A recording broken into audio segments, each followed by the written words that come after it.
आप सभी को जय मसीह की हिंदी बाइबल स्टडी इस चैनल में आपका स्वागत है। आइए मिलकर एक नया स्टडी की ओर हम जाएंगे और आज हम प्रेरितों की किताब अध्याय 28 आयत 1 से लेकर 6 तक पर मनन करेंगे। Acts chapter 28 verse 1 to 6। मैं इन आयतों को आपके सामने पढ़ नहीं रही हूं, लेकिन इन आयतों का सारांश को मैं आपके सामने रखना चाहती हूं। यहाँ पर हम देख सकते हैं कि पौलुस के साथ कुछ और भी लोग हैं। इनको बंदी बनाकर, कैदी बनाकर एक जहाज से लेकर जा रहे थे, लेकिन ये जहाज आंधी तूफान के बीच में से होकर निकला। ये जहाज टूटने पर था, ये लोग मरने पर थे, लेकिन इन लोग बचकर माल्टा द्वीप में पहुंचे। अब ये द्वीप के लोग इन बंदियों पर दया दिखाया। ठंड का समय था, इसलिए ये द्वीप के लोग इन बंदियों के लिए आग जलाया। वहां पर हम देख सकते हैं कि पौलुस उस आग में कुछ लकड़ियों को डालना चाहता था, और जब वो लकड़ियों को निकाला, उस लकड़ियों के बीच में से एक सांप निकला और पौलुस के हाथ में लिपट गया। ये देखकर उस गांव के लोग डर गए। वो लोग आपस में कहने लगे कि ये सचमुच हत्यारा है। ये वहां से आंधी तूफान जहाज टूटने से बचकर तो आया, लेकिन अब उसको न्याय मिल रहा है।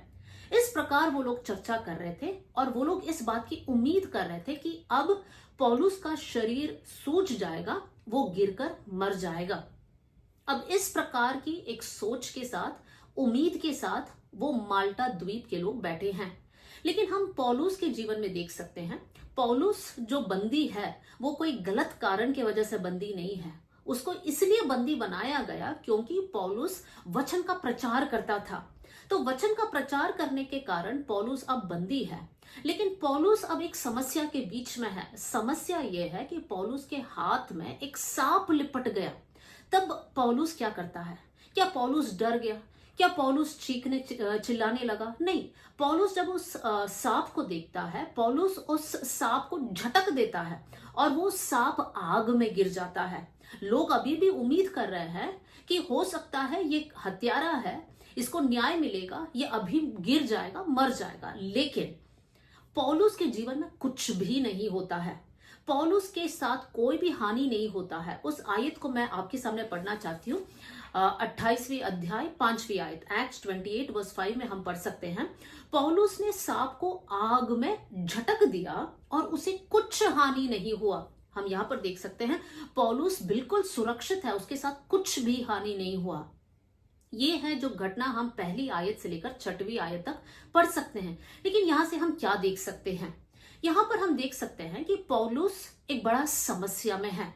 वो इसलिए समस्या में नहीं है क्योंकि पौलुस ने कुछ गलत किया। पौलुस वचन का प्रचार करता था, कुछ भी गलत नहीं करता था, फिर भी उसके जीवन में एक बहुत बड़ा समस्या। क्या है समस्या? सांप उसके हाथ में लिपट गया। तो यहां पर हम देख सकते हैं समस्या, सबसे पहले जो प्रॉब्लम है पौलुस के जीवन में वो है एक बड़ा समस्या, सांप लिपट गया। दूसरा हम देख सकते हैं पौलुस के हाथ में जब वो सांप लिपट गया, पौलुस के ऊपर दोष लगाया जा रहा है और ये माल्टा द्वीप के लोग कह रहे हैं कि ये सचमुच हत्यारा है। क्या पौलुस हत्यारा है? नहीं, पौलुस हत्यारा नहीं है। लेकिन ये द्वीप के लोग अनुमान लगा रहे हैं, अज्यूम कर रहे हैं कि ये हत्यारा है। इसके साथ इसलिए बुरा हो रहा है क्योंकि पौलुस ने कुछ गलत किया हो। देखिए, गलत आरोप लगाया जा रहा है। तीसरी बात हम देख सकते हैं कि लोग यहाँ पर आलोचना कर रहे हैं, चुगली कर रहे हैं। वो लोग आपस में बोल रहे हैं कि हाँ, अब इसको न्याय मिल रहा है। फिर हम देख सकते हैं लोग यहाँ पर उम्मीद लगाकर बैठे हैं। क्या है इनकी उम्मीद?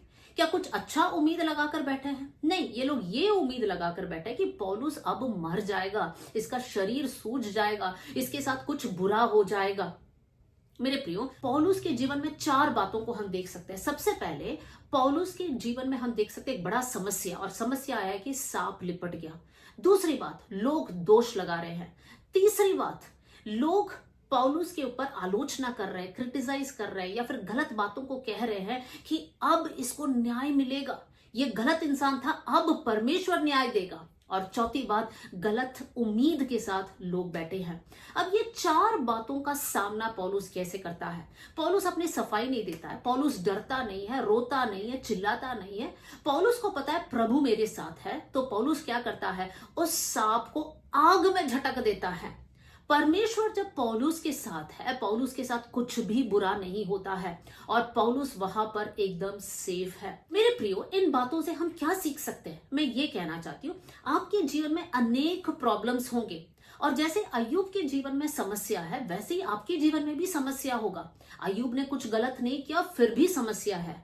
वैसे ही आप सोच रहे होंगे मैंने कौन सी गलती की, लेकिन वो आपके लिए एक परीक्षा का समय होगा या फिर वो आपके लिए एक सीखने का समय होगा। मेरे प्रियो, हर समस्या इसलिए नहीं है क्योंकि हमने गलत काम किया। हाँ, हमारे गलती के कारण भी हम समस्या में गिर सकते हैं, लेकिन हर समस्या हमारे गलती के कारण नहीं है। जब हम परमेश्वर में विश्वास योग्यता के साथ चलते हैं, हमें बहुत सारी समस्याओं का सामना करना पड़ता है।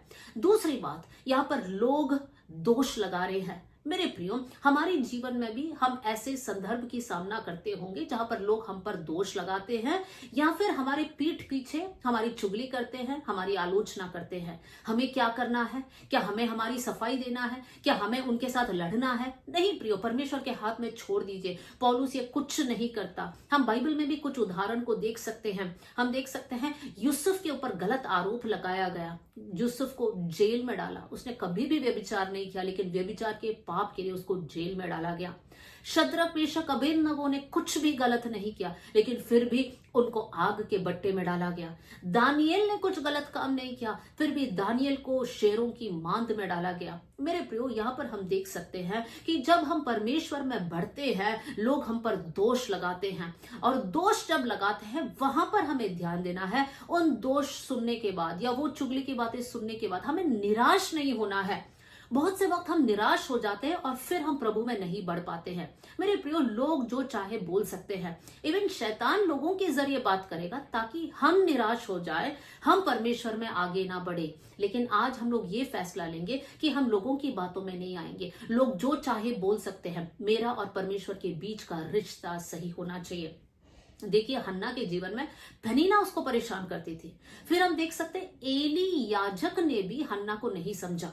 एली याजक हन्ना से पूछता है, तो कब तक नशे में रहेगी?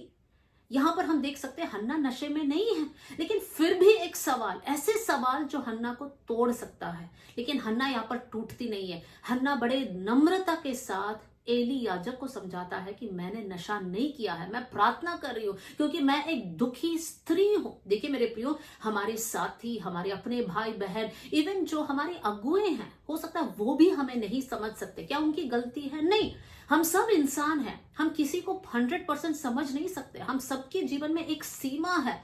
हमारी बुद्धि इतना विशाल नहीं है कि हम सब कुछ समझ सकते हैं। तो कभी कभी हम एक दूसरे के बारे में कुछ गलत सोच सकते हैं। लेकिन अगर आज कोई आपके बारे में गलत सोच रहे हैं, समझिए, आपको निराश नहीं होना है, आपको दुखी नहीं होना है, आपको विश्वास नहीं छोड़ना है, आपको परमेश्वर में आगे बढ़ना है। यहाँ पर हम देख सकते हैं लोग गलत उम्मीद लगाकर बैठे, अब ये मर जाएगा, अब इसका शरीर सूज जाएगा। इनकी उम्मीदों पर पानी फेर कर परमेश्वर ने पौलुस को बचाया। मेरे प्रियो, आपके जीवन के बारे में बहुत सारे लोग ऐसे देखकर कह रहे होंगे, इनका परिवार कभी भी आशीषित नहीं होगा, इनके बच्चे कभी भी आशीषित नहीं होंगे, इनके साथ कुछ भी अच्छा नहीं होगा। ऐसे बोलने वाले लोग आपके चारों ओर होंगे। हम देख सकते हैं हामान ने बड़ा उम्मीद लगाकर बैठा कि मैं मोर्देकाई को फांसी के फंदे पर चढ़ाऊंगा, लेकिन वैसा नहीं हुआ। हम देख सकते हैं कि इजबेल रानी एलिया को धमकी देती है और कहती है कि कल इस समय पर मैं तुझे खत्म कर दूंगी। उम्मीद लगाकर बैठी है कि मैं खत्म करूंगी, लेकिन परमेश्वर एलिया को बचाता है। लोग कुछ भी सोचे आपके बारे में, लेकिन मैं ये कहना चाहती हूँ परमेश्वर आपको उन सारी बातों से बचाएगा। तो आज आप अपने जीवन को जांचिए। अगर आप समस्या से होकर जा रहे हैं, अगर ऐसे सिचुएशन से होकर जा रहे हैं जहां पर लोग आप पर दोष लगा रहे हैं, या फिर लोग आपकी चुगली कर रहे हैं, आपकी आलोचना कर रहे हैं, या गलत उम्मीद आपके परिवार के बारे में लगाकर बैठे कि अब ये परिवार टूट जाएगा, अब ये परिवार नाश हो जाएगा, इन सारे बातों के बीच में परमेश्वर आपके परिवार को उठाएगा, आपको आदर देगा। आपको क्या करना है? बस उस समस्या को झटक दो।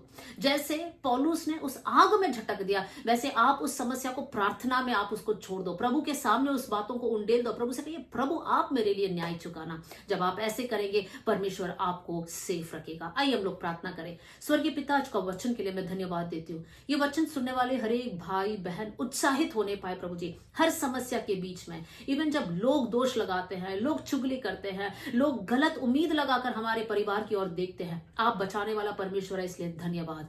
थैंक यू प्रभु कि आप हरेक को बचाएंगे, हरेक को आदर करेंगे। आदर और महिमा आपको देते हुए प्रभु यीशु मसीह के नाम से हम मांगते हैं, आमेन। God bless you.